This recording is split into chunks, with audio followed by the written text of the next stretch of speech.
Okay, sige, kay nag-start na ta. Hala, lami sa 9 karong 9 PM, oy, makadaog jud taan ni karon. Sa regalo. O sara ni ka number akong ihatag para dagan ang makadaog ani. Mga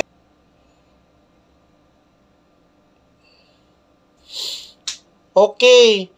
Para makadaog mo karon mga ka-baby love, taingon nga 100% nga mo daog jud ta ani, pero malay ninyo kaloy-an di ay makadaog mo target ani.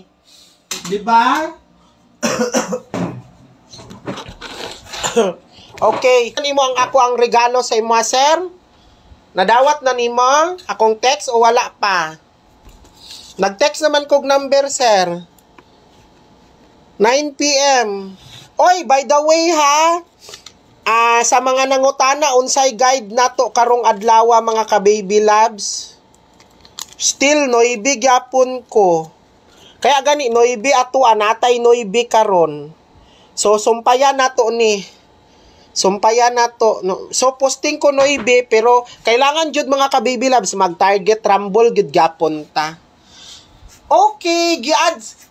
Padagana sa lagi ninyo, ang importante mag-share gyud. Wala unsa na to pagsugod kung wala mo nag-share.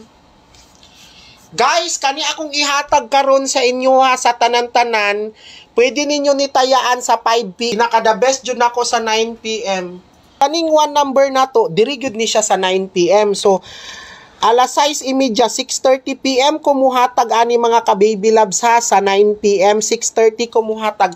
So para maka-appeal ka mga ka-baby loves sa ako ang one number karon sa 9 PM, unsay buhaton nimo mga ka-baby loves para maka-appeal ka? Ang buhaton lang gyud nimo